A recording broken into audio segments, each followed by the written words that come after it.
अस्सलामु अलैकुम वरहमतुल्लाहि वबरकातुहू।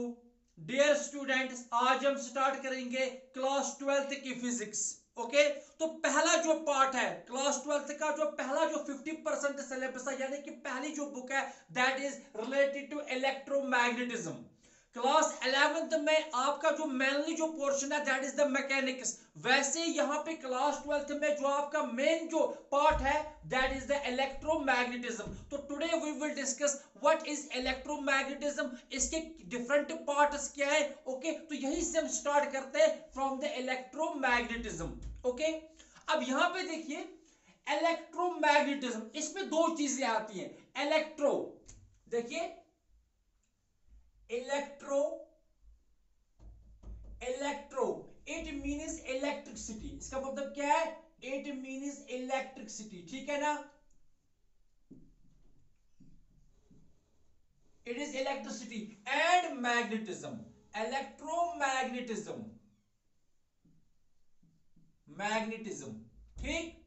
तो दो चीजें आती हैं इसमें, किसमें? इलेक्ट्रोमैग्नेटिज्म जो है it is the combination of two branches of physics, one is electricity and one is magnetism. तो इसी को कंबाइनली कहा गया electromagnetism. Now what is electromagnetism? तो व्हाट इज इलेक्ट्रोमैग्नेटिज्म आप लिखेंगे it is that branch of physics,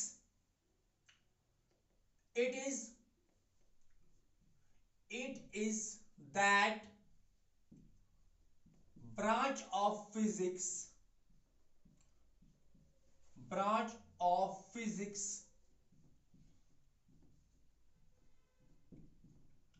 which deals with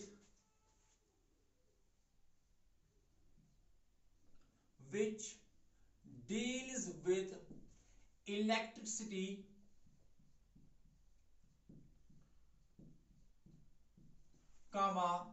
magnetism, electricity, magnetism and relation between electricity and magnetism, and relation between electricity and magnetism, ठीक, ठीक है ना। तो क्या है? What is electromagnetism? So electromagnetism consists of two parts, one is electro which means electricity and one is magnetism. So combinedly हम कहते हैं कि electromagnetism is that branch of physics which deals with electricity, magnetism and relation between electricity and magnetism. Okay, तो ये है electromagnetism. Okay, अब ये नाम, इसका ओरिजिन कहां से आ रहा है? देखिए इनिशियली ये माना जा रहा था पहले that this electricity and magnetism they are the two different branch, ठीक है ना। क्या माना गया कि इलेक्ट्रिसिटी और मैग्नेटिज्म जो है, पहले ये माना जा रहा था कि इलेक्ट्रिसिटी और मैग्नेटिज्म जो है they are the two different branch, इनमें कोई भी रिलेशन नहीं है। बट 1820 में क्या हुआ? ओरेस्टेड ने ऑब्जर्वेशन की, ओरेस्टेड ऑब्जर्वेशन, ये मैग्नेटिज्म में है, ओरेस्टेड की एक ऑब्जर्वेशन आती है। और वो क्या है? वो ऑब्जर्वेशन कि अगर हमारे पास एक वायर है, ये हमारे पास एक बैटरी है या सेल है, ठीक, और यहां पे हम एक वायर एक लेते हैं, क्या लेते हैं? वायर एक लेते हैं। और उसने क्या किया, हालांकि ये जो है ये डिस्कवरी जो है ये सडन थी, उसको खुद पता नहीं था। ये एक वायर है हमारे पास, for example wire A B, इसको हमने कनेक्ट किया है एक बैटरी के साथ। ये हमारे पास एक बैटरी है, पॉजिटिव टर्मिनल ए के साथ है, इसका नेगेटिव टर्मिनल बी के साथ कनेक्ट किया गया। और यहां पे अगर हम एक कंपास रखेंगे, क्या रखेंगे? एक मैग्नेटिक कंपास। क्या रखेंगे? कंपास। क्या रखेंगे? एक मैग्नेटिक कंपास, ठीक है ना। अब उसने क्या ऑब्जर्व किया कि उसकी ऑब्जर्वेशन ये थी कि एक वायर में अगर करंट फ्लो हो रही है और उस वायर के नजदीक हम एक मैग्नेटिक कंपास रखेंगे तो that compass needle will show deflection. उसने क्या शो किया? डिफ्लेक्शन। अब वो खुद हैरान हो गया कि मैग्नेटिक कंपास जो है ये तो डिफ्लेक्शन शो करनी चाहिए in presence of magnetic field, but यहां तो कोई मैग्नेटिक फील्ड था ही नहीं, there was no magnet around this magnetic compass, then how it shows the deflection. तो फाइनली उसने ये कंक्लूजन निकाला कि that whenever current flows in a wire, whenever current flows in a wire it produces magnetic field around it। तो यहां से शुरुआत होती है बेसिकली इलेक्ट्रोमैग्नेटिज्म की। इससे पहले ये माना जा रहा था कि electricity and magnetism they are two separate branches, but ये जो चीज है, ये जो एक्सपेरिमेंट है, ये जो ऑब्जर्वेशन है, यहां से हमें पता चलता है कि अगर एक वायर में करंट फ्लो हो रही है और उस वायर के नजदीक हम एक मैग्नेटिक कंपास रखेंगे तो वो जो कंपास नीडल है वो डिफ्लेक्ट होगी। इसका मतलब क्या हुआ? कंपास नीडल तो डिफ्लेक्ट होनी चाहिए in presence of magnetic field, but यहां तो कोई मैग्नेट नहीं है, तो इसका रिजल्ट ये है, इसका कंक्लूजन ये है कि ये जो करंट फ्लो हो रही है, यहां से जो करंट फ्लो होगी इस वायर में, करंट जो फ्लो हो रही है वो करंट जो है that produces magnetic field around this wire, और इसी फील्ड की वजह से ये जो कंपास नीडल है ये डिफ्लेक्ट हो गई। अब देखिए इस करंट ने किसको प्रोड्यूस किया? मैग्नेटिक फील्ड को। अब हम ये नहीं कह सकते कि electricity and magnetism they are separate branches, they are related to each other. Electric current produces magnetic field, ठीक है ना। तो ये जो ऑब्जर्वेशन आई, ऑब्जर्वेशन ये होगी 1820 में। किस ईयर में? 1820। इससे पहले ये माना जा रहा था कि electricity and magnetism are different branches, but इस ऑब्जर्वेशन ने क्या कर दिखाया? शाबाश। किसकी वजह से हमें क्या पता चलता है कि that the electricity and magnetism they are not different branches but they are related to each other. Okay, और उसके कुछ सालों बाद इन 1831, अब यहां पे देखिए कुदरत का कानून है, नेचर लव सिमेट्री, याद रखना। If electric current can produce magnetic field, यहां पे हमें क्या पता चलता है? इस ओरेस्टर ऑब्जर्वेशन से क्या पता चला कि इलेक्ट्रिक करंट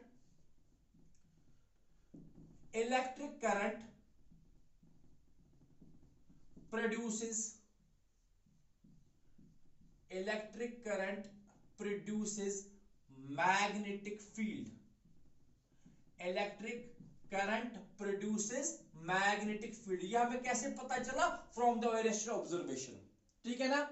ये सिंपल सा एक ऑब्जर्वेशन है, ये हम खुद भी कर सकते हैं, ठीक। अब यहां से हमें पता चला कि electric current produces magnetic field. Now nature loves symmetry. If electric current produces magnetic field, then it is necessary कि magnetic field भी क्या produce करेगा? Electric current को। तो later on क्या हुआ? In year 1831, ये कब हुआ था? 1820 में। तो in year 1831 फेराडे ने डिस्कवर किया फिनोमेनन ऑफ इलेक्ट्रोमैग्नेटिक इंडक्शन। 1831 में क्या हुआ? फेराडे ने किसको डिस्कवर किया? Electromagnetic induction, phenomena of electromagnetic induction. ये किसने डिस्कवर किया था? ये फिनोमेना किसने? फेराडे। किसने? फेराडे ने। इन विच ईयर? 1831, ठीक। तो इसमें ये जो फिनोमेना है इसका मतलब क्या है? इसकी क्या डेफिनेशन है कि अगर हमारे पास, देखिए उसने क्या ऑब्जर्व किया, किसने? फेराडे ने, कि अगर हमारे पास एक कॉइल है, क्या है? एक कॉइल है, इस कॉइल को हम इसके अक्रॉस हम एक गैल्वानोमीटर कनेक्ट करते हैं। क्या कनेक्ट करते हैं? Galvanometer. Now what is galvanometer? Galvanometer एक इंस्ट्रूमेंट है which is used to detect current, small current। और यहां पे हमने एक बार मैग्नेट को रखा है, लाइक ये नॉर्थ पोल है इसका और ये साउथ पोल है। नाउ अगर हम इस बार मैग्नेट को ला रहे हैं नियर द कोइल, पहले हम क्या ला रहे हैं? इसको नियर द कोइल, और उसके फिर हम दूर ले जा रहे हैं, यानी कि if there is a relative motion between this coil, ये तो कोइल है, ये क्या है? If there is relative motion between the coil and this magnet, ये क्या? ये तो मैग्नेट है। अगर इन दो के बीच में कोई रिलेटिव मोशन है, ठीक है ना, रिलेटिव मोशन का मतलब क्या है, किसी भी तरीके से इनके आपस ये क्या है, दे हैव, इनके बीच में कोई मोशन है, ओके, रिलेटिव मोशन है, ठीक। तो क्या होगा, ये गैल्वेनोमीटर जो है ये डिफ्लेक्शन शो करेगा। ये क्या करेगा, शो। अगर हम फॉर एग्जांपल इस बार मैग्नेट को ला रहे हैं नियर द कॉइल, उसके बाद वापस ले रहे हैं, फिर इसके नजदीक ला रहे हैं, फिर वापस ले रहे हैं, ठीक है ना, तो ये हो गए, यानी कि हम इनके बीच में क्या है, कोई मोशन है, relative motion is between the two, then there is deflection in the galvanometer. अब गैल्वेनोमीटर क्या है, इट मेजर्स करंट, ये क्या डिटेक्ट करता है, ये तो करंट को डिटेक्ट करता है, बट करंट के लिए क्या जरूरी है, करंट के लिए जरूरी है पोटेंशियल डिफरेंस, कोई सोर्स ऑफ ईएमएफ, बट यहां तो कोई बैटरी नहीं है ना, यहां ना कोई बैटरी है ना और कोई सोर्स है, फिर किस तरह से ये गैल्वेनोमीटर डिफ्लेक्शन शो कर रहा है, ठीक है, बिकॉज इसलिए क्योंकि ये जब यहां पे रिलेटिव मोशन है तो क्योंकि ये मैग्नेट है, it produces magnetic field around it, जब हम इसको मोशन में ला रहे हैं, then the strength of the magnetic field is changing, तो दैट चेंज, वो जो मैग्नेटिक फील्ड का चेंज होना है, दैट इज प्रोड्यूसिंग, वही रीजन है कि यहां पे करंट जो है वो इंड्यूस हो रही है। तो this is called electromagnetic induction. तो व्हाट इज इलेक्ट्रोमैग्नेटिक इंडक्शन, इसका मतलब होता है कि ये होता है, it is the phenomenon due to which an EMF is produced in a coil as a result of change in magnetic flux linked with it, ठीक है ना, तो यहां से मैग्नेटिक फ्लक्स जो है वो चेंज हो रहा है बिकॉज ऑफ द मैग्नेट। तो यहां पे क्या डिस्कवरी हो मिल रही है कि चेंजिंग मैग्नेटिक फील्ड, देखिए, changing magnetic field, changing magnetic field produces, changing magnetic field produces electric current, changing magnetic field produces electric current, ठीक। अब देखिए, इससे पहले ओयरस्टेड ने क्या ऑब्जर्व किया कि electric current produces magnetic field, और यहां पे हमें क्या पता चलता है फ्रॉम द इलेक्ट्रोमैग्नेटिक इंडक्शन जो फिनोमेना है कि changing magnetic field produces electric current, वहां इलेक्ट्रिक करंट ने किसको प्रोड्यूस किया, मैग्नेटिक फील्ड को, और यहां पे देखिए चेंजिंग मैग्नेटिक फील्ड ने किसको प्रोड्यूस किया, इलेक्ट्रिक करंट को। अब हम कह सकते हैं 100% जो है कि इलेक्ट्रिसिटी और magnetism they are related to each other, ये बिल्कुल भी अलग नहीं है, ये बिल्कुल भी अलग नहीं है, ये एक दूसरे के साथ रिलेट है। तो इसी ब्रांच ऑफ फिजिक्स को हम कहते हैं इलेक्ट्रोमैग्नेटिज्म, और यहीं से कंसेप्ट आता है किसका, इलेक्ट्रोमैग्नेटिज्म का। कहां से, जब हमें पता चला कि electric current can produce magnetic field, okay, ठीक है। अब देखिए, हर एक चीज का कोई ना कोई रीजन एक होता है, ऐसा क्यों हो रहा है, कोई ना कोई रीजन हो रहा है, व्हाई इलेक्ट्रिसिटी जो है ये क्यों रिलेट है किसके साथ, मैग्नेटिज्म के साथ, और इलेक्ट्रिसिटी खुद कहां से आ रही है, ठीक। अब देखिए, हमने पढ़ा कि electric current produces magnetic field, changing magnetic field produces electric current, ठीक है ना। तो सबसे पहले हमें पता होना चाहिए कि इलेक्ट्रिक करंट कहां से आ रहा है, we know that from the basics, ठीक है ना, कि electric current is rate of flow of electric charge, rate of flow of electric charge. तो सबसे पहले हमें समझना होगा चार्ज क्या चीज है। तो पूरे इलेक्ट्रोमैग्नेटिज्म जो है, अगर हम देखें तो इलेक्ट्रोमैग्नेटिज्म जो बेसिक जो काज है वो क्या, वो एक इलेक्ट्रिक चार्ज है, क्योंकि चार्ज ही जो है ये क्रिएट करती है इलेक्ट्रिक फील्ड। चार्ज को ही जब हम मोशन में लाएंगे वो इलेक्ट्रिक करंट बनाएगा, इलेक्ट्रिक करंट अपने अराउंड मैग्नेटिक फील्ड को प्रोड्यूस करेगा, ठीक है ना। तो मैग्नेटिज्म का कॉज भी क्या है, that is the electric charge. तो हम कह सकते हैं कि पूरा का पूरा जो इलेक्ट्रोमैग्नेटिज्म जो है ये किस पे डिपेंड करता है, चार्ज पे, ठीक। तो ये समझने के लिए हम सबसे पहले समझेंगे व्हाट इज चार्ज।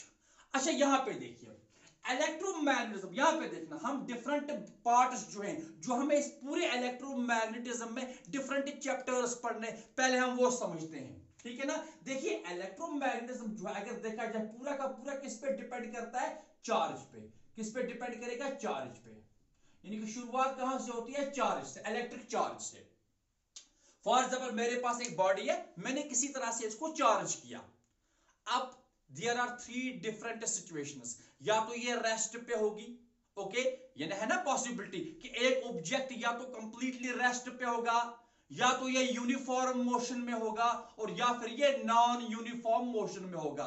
तो चार्ज का जो है अलग अलग सिचुएशंस में ये डिफरेंटली बिहेव करती है। ठीक, तो सबसे पहले हम समझेंगे अगर यही चार्ज जो है इट इज एट रेस्ट। देखना थोड़ा सा हम इसको समझेंगे पूरे इलेक्ट्रोमैग्नेटिज्म को। ओके, तो यहां पे हम लिखेंगे यही इलेक्ट्रिक चार्ज जो है अगर ये रेस्ट पे है, क्या है, if this electric charge is at rest. Now rest means static, rest का मतलब क्या है, स्टैटिक। तो that is called, that part of electromagnetism is called electrostatics. इसको हम क्या कहेंगे, इलेक्ट्रोस्टैटिक्स। याद रखना यह आपका पहला चैप्टर होगा। तो पहला चैप्टर जो है आपके फिजिक्स का 12th क्लास में, दैट इज द इलेक्ट्रोस्टैटिक्स। हालांकि यह इलेक्ट्रोमैग्नेटिज्म का ही पार्ट है, वहां पे हम कंसीडर करते हैं electric charges at rest. Okay, अब दूसरा जो है वो होगा यूनिफॉर्म मोशन। क्या होगा, यूनिफॉर्म मोशन। ठीक, और तीसरा जो पार्ट होगा इसका वो होगा नॉन यूनिफॉर्म मोशन। वो क्या होगा, नॉन यूनिफॉर्म मोशन। तीन अलग अलग सिचुएशंस हैं, या तो रेस्ट पे होगा, या फिर यूनिफॉर्म मोशन में होगा, या तो नॉन यूनिफॉर्म मोशन में होगा। अगर रेस्ट पे है तो it is electrostatics, it is electrostatics. फिर अगर मोशन में है, चाहे वो यूनिफॉर्म मोशन है या नॉन यूनिफॉर्म मोशन है, it is electrodynamics. It is, ये पार्ट जो है यहां से यहां तक, इसको हम कहते हैं इलेक्ट्रोडायनामिक्स।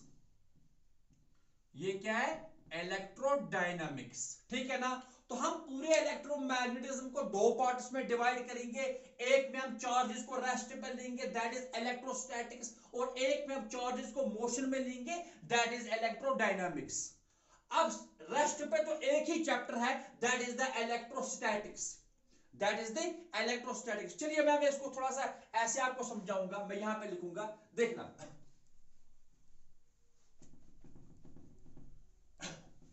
देखना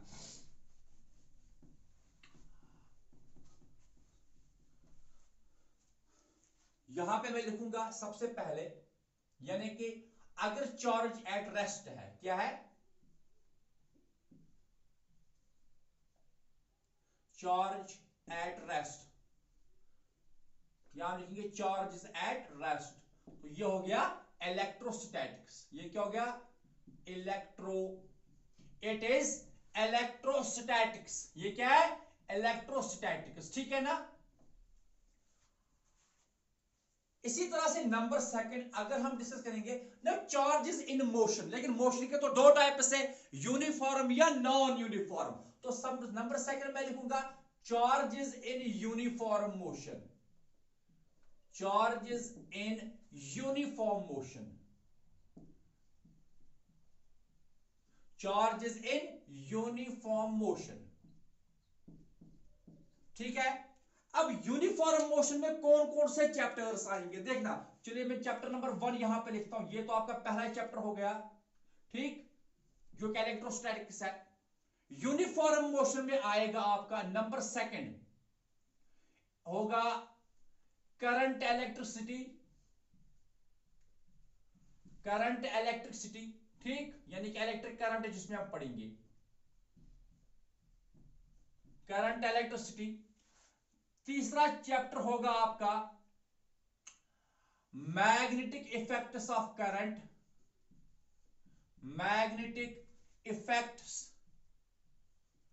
magnetic effects of current, magnetic effects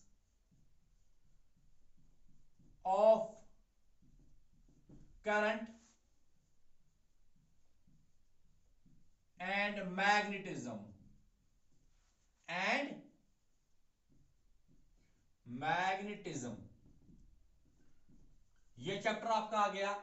और इसी के साथ साथ एक और चैप्टर है, that is electromagnetic induction, electromagnetic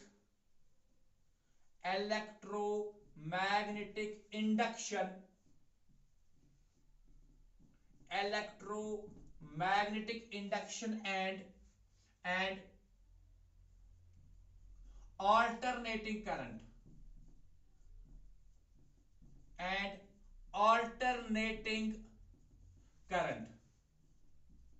electromagnetic induction and alternating current. तो यहां तक क्या था, देखिए चार्ज एट रेस्ट में आपको क्या पढ़ना है, electrostatics. Charges in uniform motion में आपके 3 चैप्टर्स है, कौन कौन सा, पहला current electricity, number second magnetic effects of current and magnetism, और तीसरा जो है it is the electromagnetic induction and alternating current. ठीक, और लास्ट पे जो तीसरा पार्ट जो होगा वो होगा charges in non uniform motion, charges in non uniform motion.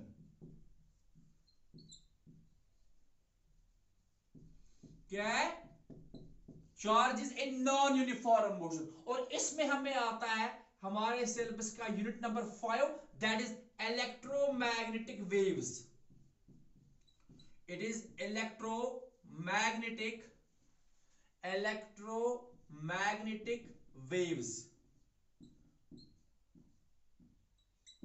तो ये 5 यूनिट जो है ये बनाते हैं आपका इलेक्ट्रोमैग्नेटिज्म। कौन कौन सा, इलेक्ट्रोस्टैटिक्स जिसमें हम पढ़ेंगे electric charges at rest, then we have current electricity, magnetic effects of current and magnetism, then we have electromagnetic induction and alternating current. ठीक है ना, और लास्ट में हम ये जो 3 चैप्टर्स है, 3 बेसिकली ये चैप्टर्स नहीं है, चैप्टर्स ये ज्यादा हैं, ठीक है ना, क्योंकि इस electromagnetic induction and alternating current, electromagnetic induction एक चैप्टर है, अल्टरनेटिंग करंट दूसरा चैप्टर है, लेकिन ये according to JK board syllabus जो है ये एक कंबाइंड यूनिट है। ठीक है ना, तो ये 3 यूनिट और ये हो गया लास्ट 5वां यूनिट आपका जो क्या है, इलेक्ट्रोमैग्नेटिक वेव्स। ये किस में आएगा, charges in non uniform motion. अब आप देखोगे सारा का सारा इलेक्ट्रोमैग्नेटिज्म जो है ये चार्ज के पे ही डिपेंड करता है, चार्ज रेस्ट पे है, चार्ज यूनिफॉर्म मोशन में है, या चार्ज नॉन यूनिफॉर्म मोशन में है। Okay, so this is an introduction of electromagnetic induction, sorry electromagnetism. यानी कि यहां पे क्लास 12 में आपको क्या पढ़ना है, तो 50% सिलेबस जो आपका है, पहला 50% या यूं मानिए पहली कंप्लीट टेक्स्ट बुक जो आपकी है दैट इज ओनली इलेक्ट्रोमैग्नेटिज्म। और इसके बाद जो है ऑप्टिक्स है आपका मेजर पोर्शन, ऑप्टिक्स है, then we have modern physics, then we have electronic devices and communication. तो फिलहाल हम स्टार्ट करते हैं इलेक्ट्रोमैग्नेटिज्म, हमने इंट्रोडक्शन किया, now we will start with कहां से, electric charges at rest, that is the electrostatics, that is the electrostatics. मैंने पहले ही कहा इलेक्ट्रिक चार्ज जो है ये बिहेव करते हैं डिफरेंटली इन डिफरेंट सिचुएशंस में। यही चार्ज जब रेस्ट पे है तो अलग कुछ होगा, जब ये यूनिफॉर्म मोशन में है तो अलग कुछ होगा, और जब ये नॉन यूनिफॉर्म मोशन में है तो ये अलग से बिहेव करेगी। यहां पे ये मैं आपको एक इंपॉर्टेंट चीज बताऊं, ठीक है ना, एक इंपॉर्टेंट चीज बताऊं जो कि आप नोट करेंगे, आप इस चीज को भी नोट करके रखेंगे सो दैट कि आपको पता चले कि हमें इस साल क्या पढ़ना है, क्लास 12 में हमें क्या पढ़ना है। ठीक है ना, ये पहला 50% सिलेबस है आपका। ठीक है ना, तो मैं यहां पे आपको एक इंपॉर्टेंट चीज बताऊं कि इलेक्ट्रिक चार्जेस के रिलेटेड, देखिए ये बहुत ही इंपॉर्टेंट चीज है। अगर इलेक्ट्रिक चार्जेस जो है, if this charge is at rest, देखना इफ इलेक्ट्रिक चार्ज जो है ना, चार्जेस एट रेस्ट जो होगा, अगर इलेक्ट्रिक चार्जेस क्या है रेस्ट पे, तो ये क्रिएट करते only electric field, create only electric field, create only electric field, याद रखना। अगर एक चार्ज बॉडी है, कोई भी बॉडी हो, चार्ज, हमें चार्ज करना है उसको, अगर ये चार्ज बॉडी है, इसको मैं रेस्ट पे रखता हूं, कोई मोशन नहीं है, तो ये क्रिएट करेगी अपने अराउंड ओनली इलेक्ट्रिक फील्ड, तब आपको मैग्नेटिक फील्ड नहीं मिलेगा, इलेक्ट्रिक फील्ड मिलेगा सिंपली। ओके, रेस्ट पे अगर है तो ये क्या क्रिएट करती है, इलेक्ट्रिक फील्ड ओनली, और इसी को हम इलेक्ट्रोस्टैटिक्स कहते हैं। ठीक, नंबर फर्स्ट। नंबर सेकंड, अगर ये चार्ज जो है ये यूनिफॉर्म मोशन में है,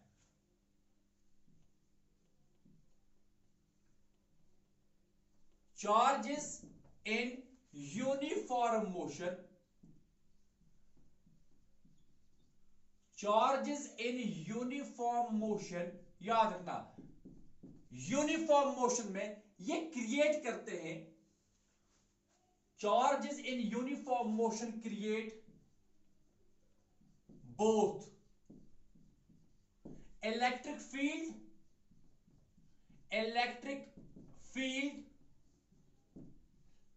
and magnetic field,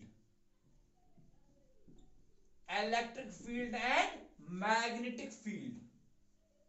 याद रखना, अगर चार्जेस होंगे यूनिफॉर्म मोशन में तो ये इलेक्ट्रिक फील्ड के साथ साथ क्या क्रिएट करते हैं, मैग्नेटिक फील्ड। देखिए चार्ज यूनिफॉर्म मोशन में है, इसका मतलब है चार्जेस फ्लो हो रही हैं, जब चार्ज फ्लो होगी वो तो इलेक्ट्रिक करंट हो गया ना, तो आ गया इलेक्ट्रिक फील्ड, तो इलेक्ट्रिक करंट आ गया। लेकिन मैंने से पहले आपको बताया कि ओरेस्टेड ने ऑब्जर्व किया कि जब एक इलेक्ट्रिक करंट फ्लो होती है किसी भी वायर में, वो क्रिएट करती है magnetic field. So that is why हम कह रहे हैं जब चार्ज यूनिफॉर्म मोशन में होगी, अगर वो रेस्ट पे तो इलेक्ट्रिक फील्ड ही है, तब मैग्नेटिक फील्ड कोई भी नहीं है। बट अगर वो यूनिफॉर्म मोशन में आ गई, तो मोशन में आ गई, तो इलेक्ट्रिक फील्ड के साथ साथ क्या होता है, मैग्नेटिक फील्ड भी होता है। ठीक, और नंबर थर्ड, अगर यही चार्ज जो है, अगर ये चार्ज जो है ये अगर आ गई नॉन यूनिफॉर्म मोशन में, तो मैं लिखूंगा charges in non uniform motion, charges in non uniform motion create electric field. ये क्या क्रिएट करते हैं, इलेक्ट्रिक फील्ड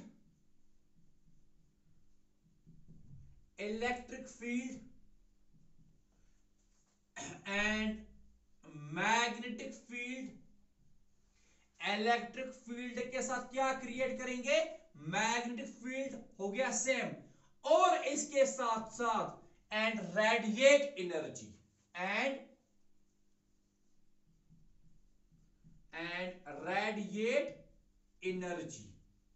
और ये एनर्जी किस फॉर्म में होती है, in the form of EM waves, यानी कि इलेक्ट्रोमैग्नेटिक EM वेव्स। याद रखना, अगर चार्जेस रेस्ट पे हैं तो खाली क्या होगा, electric field, only electric field. अगर ये यूनिफॉर्म मोशन में होंगी, इलेक्ट्रिक फील्ड भी होगा और मैग्नेटिक फील्ड भी होगा। और अगर ये नॉन यूनिफॉर्म मोशन में है तो इलेक्ट्रिक फील्ड तो है ही, मैग्नेटिक फील्ड भी है, और इसके साथ साथ ये एनर्जी को भी रेडिएट करेंगे इन द स्पेस में ही छोड़ेंगे, क्या, एनर्जी को रेडिएट करेंगे। और वो एनर्जी किस फॉर्म में होगी, इलेक्ट्रोमैग्नेटिक वेव्स के फॉर्म में। तो नॉन यूनिफॉर्म मोशन का मतलब है एक्सेलरेटेड मोशन। क्या मतलब है, non uniform motion is also called accelerated motion. तो अगर आपसे कोई पूछे कि EM waves are produced by, चार ऑप्शंस होंगे, charges at rest, charges in uniform motion, charges in non uniform motion, और कोई ऑप्शन होगा, तो करेक्ट आंसर क्या होगा, charges in non uniform motion. या हम ये भी कह सकते हैं बाय एक्सेलरेटेड चार्जेस, क्योंकि एक्सेलरेशन तब होती है जब नॉन यूनिफॉर्म मोशन होगी। तो EM waves are produced when charges are accelerated, या हम ये कह सकते हैं when charges are in non uniform motion. Okay, ये आपको समझ आया, ठीक है ना। तो मैंने आपको इंट्रोडक्शन दिया about the electromagnetism. Now what is electromagnetism?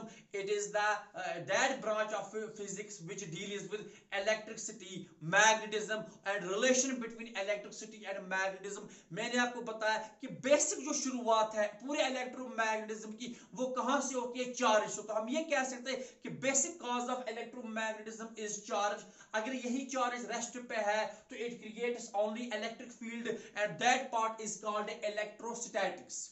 Okay, अगर ये चार्ज जो है ये यूनिफॉर्म मोशन में है, it creates both electric field as well as magnetic field. ठीक है ना। तो इसमें आपके कौन से चैप्टर्स आएंगे? करंट, इलेक्ट्रिसिटी हो गया, magnetic effects of current and magnetism है, and then EMI and AC यानी कि इलेक्ट्रोमैग्नेटिक इंडक्शन एंड एसी। और उसके बाद अगर चार्जेस नॉन यूनिफॉर्म मोशन में है तो ये क्रिएट करते हैं इलेक्ट्रिक फील्ड भी, ये क्रिएट करते हैं मैग्नेटिक फील्ड भी, and at the same time ये रेडिएट करते हैं एनर्जी को इन स्पेस। एनर्जी रिलीज होती है और वो एनर्जी किस फॉर्म में होती है? Electromagnetic waves in the form of EM waves. ये हमारा लास्ट का चैप्टर बनता है किसमें? इलेक्ट्रोमैग्नेटिज्म में, that is the EM waves. Okay, now जैसा कि मैंने पहले ही कहा कि ये इलेक्ट्रोमैग्नेटिज्म डिफरेंट पार्ट्स में हमने डिवाइड किया है।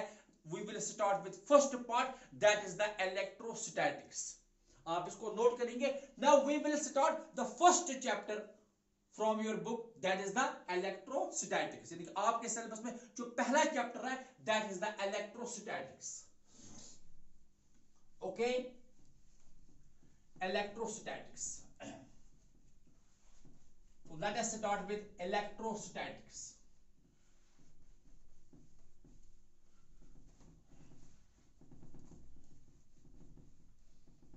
Electrostatics. Okay, so हम शुरुआत करेंगे electrostatics.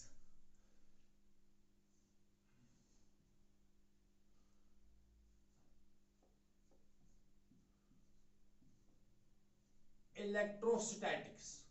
सो ये आपका पहला चैप्टर है, या हाँ ये आपका बेसिकली ये एक यूनिट है, कंप्लीट यूनिट। इसमें दो चैप्टर्स आते हैं, electrostatics first, electrostatics second.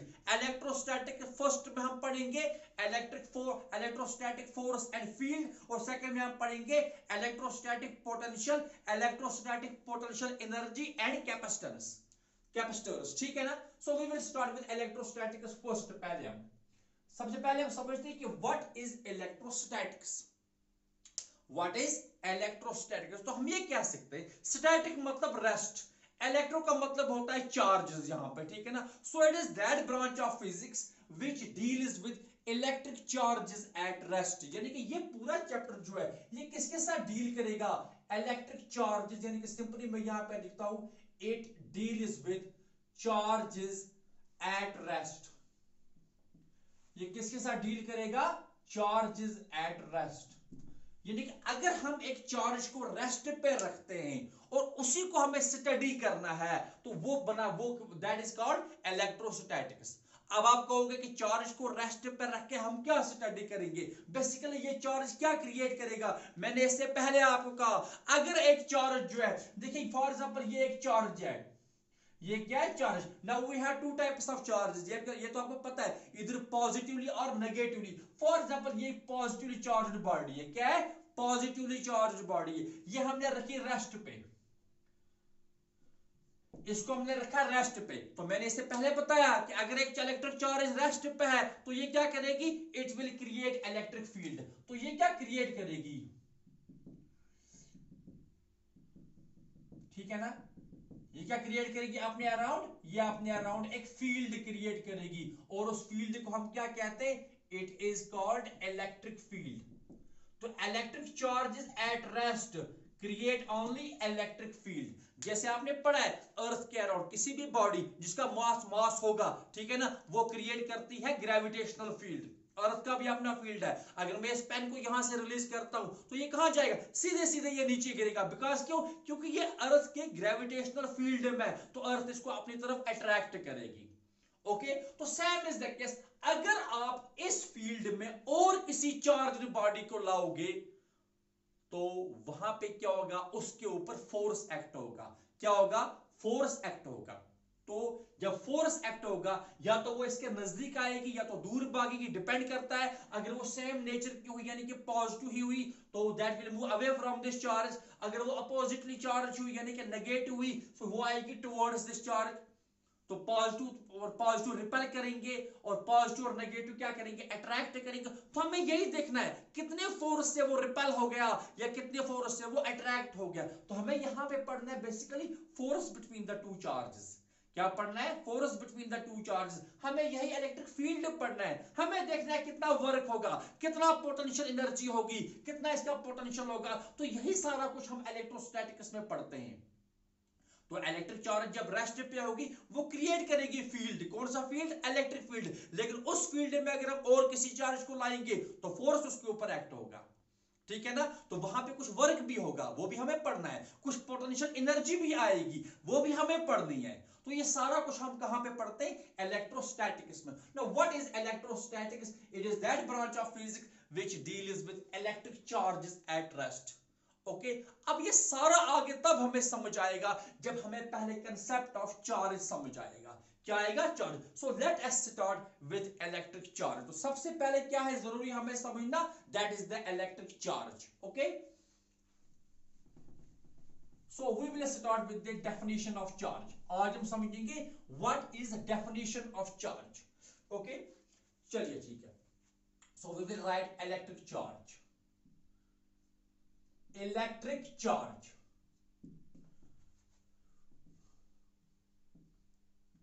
Electric charge हमारी पहली डेफिनेशन बहुत ही इंपॉर्टेंट और बहुत ही basic, that is the electric charge. अब व्हाट इज चार्ज? देखिए, चार्ज कुछ ऐसी कोई चीज नहीं है कि जो मैं बताऊं ये बड़ी है, सॉरी ये बिग है। बिग मतलब ये साइज में इतना इसका बड़ा साइज है, ऐसी इसकी शेप है, कोई कलर है, वैसे हम डिफाइन नहीं कर सकते। चार्ज अपने आप में एक प्रॉपर्टी है। देखिए फॉर एग्जांपल ये पेन है, अब ये तो चार्ज है नहीं। अगर हम इसको चार्ज करेंगे और इसके नजदीक हम स्मॉल बिट्स ऑफ पेपर लाएंगे तो वो ये उसको अट्रैक्ट करेगा। ये कॉमन एक्सपीरियंस है, या आप लोगों ने भी किया होगा बहुत बार, ठीक है ना। तो हम इसको वो क्या करेंगे, वो छोटे छोटे जो कागज के टुकड़े होंगे वो इसके साथ चिपक जाएंगे। क्यों? क्योंकि जब ये चार्ज हो गया तो इसमें एक फोर्स ऑफ अट्रैक्शन आ गया, तो ये बाकी चीजों को अपनी तरफ अट्रैक्ट करेगा जो कि न्यूट्रल होंगे। तो चार्ज क्या है, देखना चार्ज क्या है।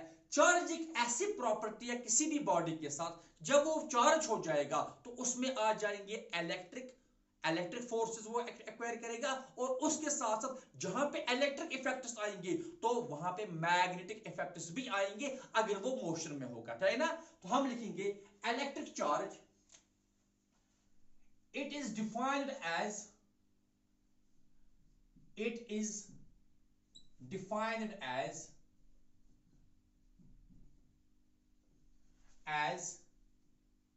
the property, it is defined as the property associated with matter. It is defined as the property associated with matter. Matter मतलब कोई भी बॉडी जिसका कुछ मास होगा, with matter, due to which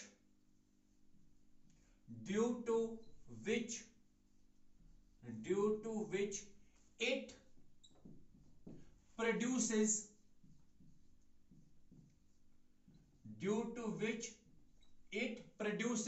and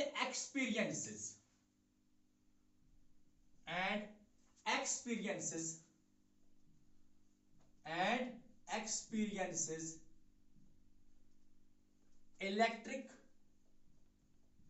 electric and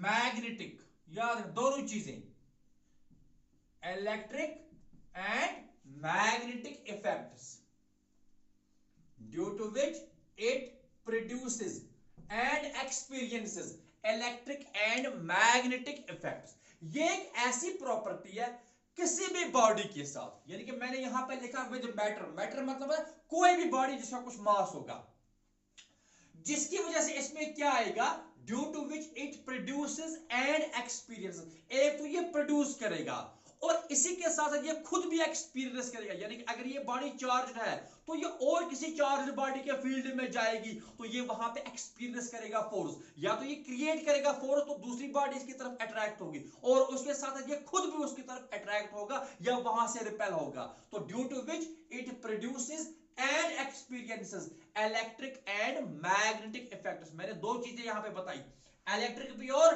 magnetic भी। ऐसा क्यों? क्योंकि मैंने कहा कि अगर यहां पे इलेक्ट्रिक करंट फ्लो करेगा तो वो इलेक्ट्रिक करंट होगा तो डेफिनेटली वो प्रोड्यूस करेगा मैग्नेटिक फील्ड को भी। तब दोनों चीजों का कॉज जो है बेसिकली वो यही इलेक्ट्रिक चार्ज है।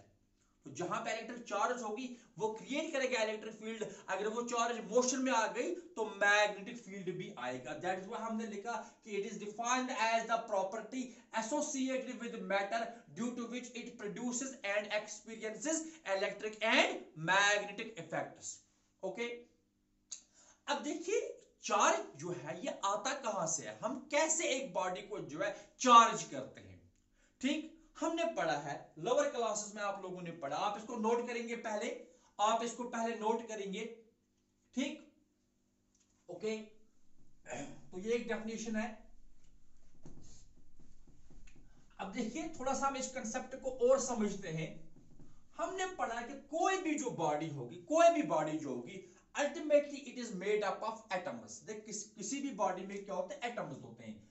अब एक एटम को अगर हम लेते हैं, एक एटम को अगर हम लेते हैं तो इलेक्ट्रिकली क्या होता है कि एक एटम जो होता है ना ये इलेक्ट्रिकली न्यूट्रल होता है। क्या होता है? न्यूट्रल, यानी कि इसके सेंटर में क्या होता है, न्यूक्लियस, न्यूक्लियस है कि नहीं, और न्यूक्लियस में कुछ न्यूट्रॉन्स होंगे और साथ साथ कुछ प्रोटॉन्स होंगे। प्रोटॉन के ऊपर क्या होती है, प्रोटॉन के ऊपर क्या होती है, पॉजिटिव चार्ज। आपने पढ़ा है प्रोटॉन के ऊपर क्या होती है, पॉजिटिव चार्ज।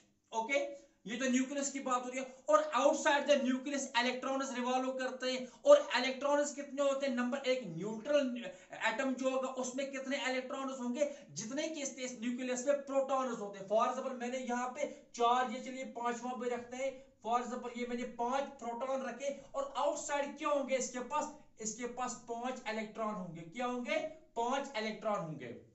ठीक है ना, एक एटम जो है ये इलेक्ट्रिकली न्यूट्रल है। दो टाइप्स के चार्ज्ड पार्टिकल्स पाए जाते हैं किसमें, एटम में। एक तो प्रोटॉन्स होते हैं जो न्यूक्लियस में होते हैं, और इलेक्ट्रॉन्स होते हैं जो आउटसाइड द न्यूक्लियस होते हैं, इनसाइड इन द शेल्स। उतने ही प्रोटॉन्स और इलेक्ट्रॉन्स, जितने प्रोटॉन्स होंगे उतने ही क्या होंगे, इलेक्ट्रॉन्स होंगे। आप देखिए प्रोटॉन के ऊपर देखना ना, यहां पे मैं लिखता हूं दो टाइप्स के चार्ज्ड पार्टिकल्स होते हैं, एक होता है प्रोटॉन। तो प्रोटॉन के ऊपर चार्ज कितनी होती है, चार्ज देखिए प्रोटॉन की चार्ज जो है ना, चार्ज को हम क्यू से रिप्रेजेंट करते हैं, क्यू। ठीक है ना, तो क्यू पी यानी कि चार्ज ऑफ प्रोटॉन, ये होती है पॉजिटिव 1.6 इंटू 10⁻⁻⁻19 कूलम। चार्ज का यूनिट जो है ये कूलम है, सी कूलम। तो प्रोटॉन के ऊपर कितनी चार्ज होती है, पॉजिटिव 1.6 इंटू 10⁻⁻19 कूलम। इसी तरह से इलेक्ट्रॉन, क्योंकि चार्ज तो दो ही पार्टिकल्स है यहाँ पे, एक इलेक्ट्रॉन एक प्रोटॉन, तो इलेक्ट्रॉन मैं यहाँ पे QE लिखता हूं, यानी कि चार्ज ऑफ इलेक्ट्रॉन वो होती है नेगेटिव, यानी कि minus times 1.6 into 10⁻⁻19 coulomb.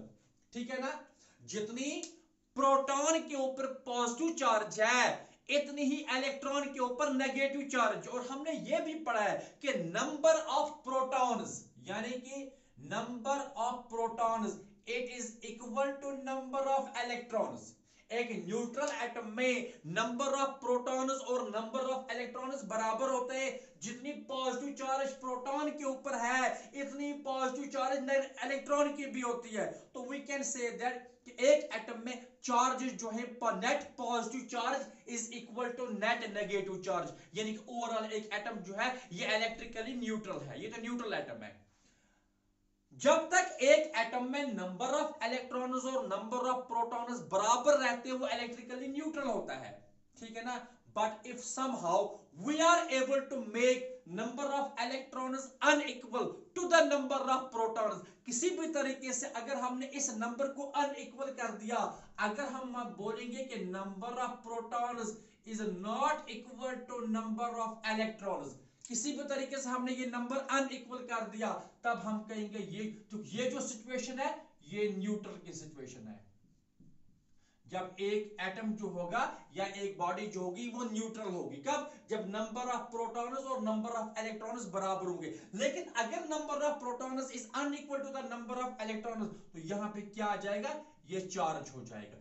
Charge का मतलब क्या होता है बेसिकली कि इसके ऊपर कोई नेट चार्ज आएगी। इधर it will be positively charge और it will be negatively charge. अब देखिए यहां पे मैंने कहा ये नंबर अनइक्वल है। इफ नंबर ऑफ प्रोटॉन्स, देखना, number of protons is greater than number of electrons तो ये हो जाएगा पॉजिटिवली चार्ज्ड। ये क्या हो जाएगा? Positively charge. And if number of electrons is greater than number of protons तो हम बोलेंगे इट इज नेगेटिवली चार्ज्ड। ठीक है ना? तो यहीं से कंसेप्ट आता है पॉजिटिव चार्ज हम कैसे बनाते हैं और नेगेटिव चार्ज कैसे बनाते हैं। अगर हम एक सब्सटेंस में या एक बॉडी में नंबर ऑफ प्रोटॉन्स ज्यादा हो जाएंगे as compare to number of electrons तो उसके ऊपर नेट पॉजिटिव चार्ज आ जाएगी, क्योंकि नंबर ज्यादा किसका आ गया? प्रोटॉन का। प्रोटॉन के ऊपर पॉजिटिव चार्ज है तो ज्यादा पॉजिटिव हो जाएगा। इसी तरह से अगर इलेक्ट्रॉन ज्यादा हो गए, तो इलेक्ट्रॉन के ऊपर नेगेटिव चार्ज है तो वो हो जाएगा नेगेटिवली चार्ज। अब दो तरीके हैं। देखिए अगर हमें किसी भी बॉडी को चार्ज करना है ना तो हमें क्या करना पड़ेगा? हमें इस नंबर ऑफ प्रोटॉन्स और नंबर ऑफ इलेक्ट्रॉन्स को अनइक्वल करना पड़ेगा। अब अनइक्वल करने के तरीके क्या है? या तो आप इलेक्ट्रॉन्स को रिमूव करो या तो आप इलेक्ट्रॉन्स को ऐड करो। या तो हमें इलेक्ट्रॉन के नंबर को चेंज करना है या तो हमें प्रोटॉन के नंबर को चेंज करना है। ठीक है ना? तो दूसरा पॉसिबिलिटी है कि आप न्यूक्लियस से प्रोटॉन्स को रिमूव करो या न्यूक्लियस तक आप प्रोटॉन पहुंचाओ यानी कि ऐड करो। अब प्रोटॉन है न्यूक्लियस में, इलेक्ट्रॉन बाहर ही है, तो इजी कौन होगा? देखिए proton are within the nucleus, वहां पे स्ट्रांग न्यूक्लियर फोर्सेस हैं, so we can not change the number of protons. इसलिए हम क्या करते हैं? हम जो भी गेम खेलेंगे किसके साथ खेलेंगे? इलेक्ट्रॉन्स के साथ। इलेक्ट्रॉन तो न्यूक्लियस के बाहर है तो इलेक्ट्रॉन्स को हम रिमूव भी कर सकते हैं और इलेक्ट्रॉन्स को ऐड भी किया जा सकता है। ठीक है ना? तो हम ये कह सकते हैं अगर हम किसी तरीके से नंबर ऑफ इलेक्ट्रॉन्स को चेंज करेंगे तब भी क्या हो जाएगा? एक एटम जो हो जाएगा वो हो जाएगा चार्ज। वो क्या हो जाएगा? Charge. Now if we remove the electrons, अगर हम यहां से इलेक्ट्रॉन्स को रिमूव करेंगे तो ज्यादा कौन हो जाएगा वहां पे? क्योंकि 5 इलेक्ट्रॉन्स है 5 प्रोटॉन्स है। अगर आप 5 में से 2 इलेक्ट्रॉन्स को रिमूव करोगे तो इलेक्ट्रॉन्स कितने रह गए? 3। प्रोटॉन्स कितने हैं? 5। अब 5 प्रोटॉन में से 3 प्रोटॉन इन 3 इलेक्ट्रॉन्स को न्यूट्रलाइज करेंगे तो फिर भी 2 ज्यादा रह गए। तो ओवरऑल देखा जाए इसमें now it has more protons. कितने प्रोटॉन ज्यादा हैं? 2 प्रोटॉन ज्यादा हैं, क्योंकि 3 इलेक्ट्रॉन्स के साथ न्यूट्रल हो जाएंगे तो हम कह सकते हैं इसके ऊपर पॉजिटिव चार्ज आ गई। कितनी पॉजिटिव चार्ज आ गई? वो बराबर आ गई 2 टाइम्स चार्ज ऑफ प्रोटॉन। ठीक है ना?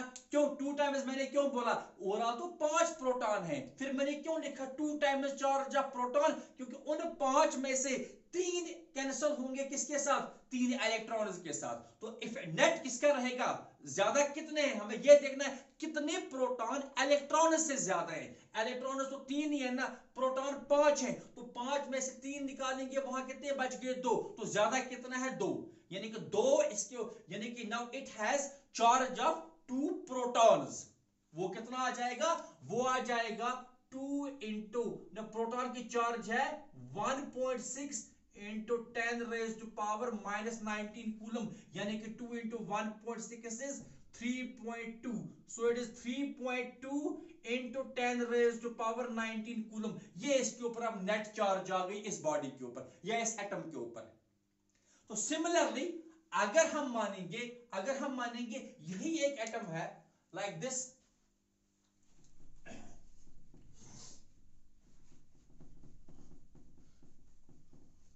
फॉर एग्जाम्पल यहां देखिए अगर हमारे पास एक एटम ऐसे है, ये इसका, ठीक, तो ये इसका न्यूक्लियस है।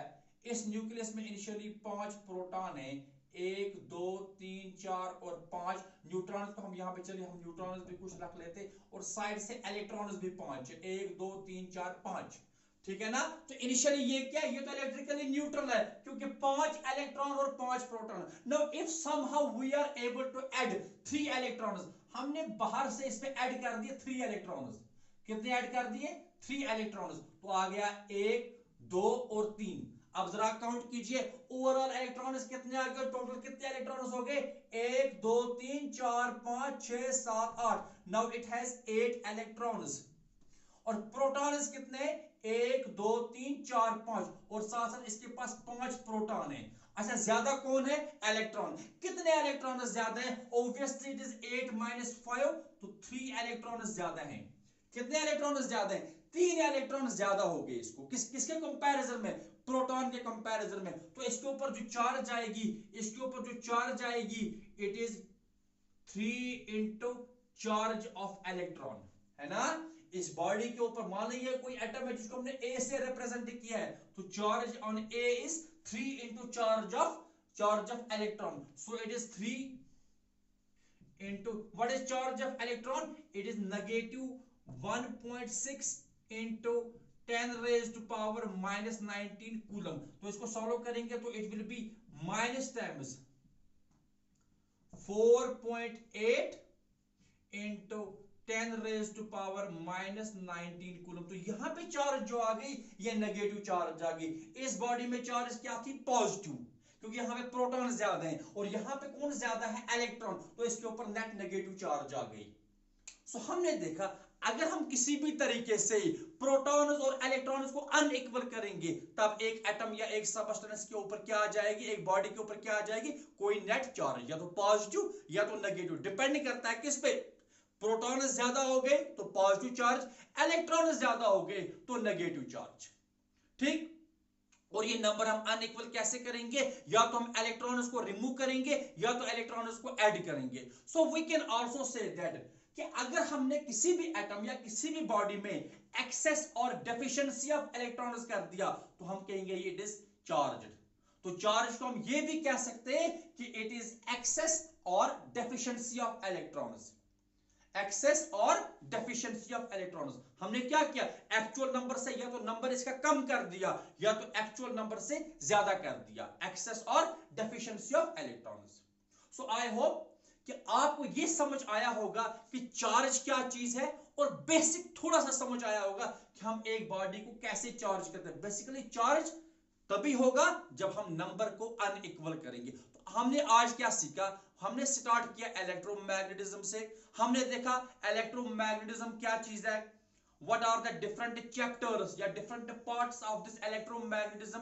फिर हमने समझा कंसेप्ट ऑफ चार्ज और हमने सीखा बेसिकली हम एक बॉडी को चार्ज कैसे करते when we make number of electrons unequal to the number of protons. तो इंशाल्लाह नेक्स्ट लेक्चर में हम डिस्कस करेंगे मेथड्स ऑफ चार्जिंग, कैसे हम ये नंबर अनइक्वल करेंगे, and then we will discuss properties of charge.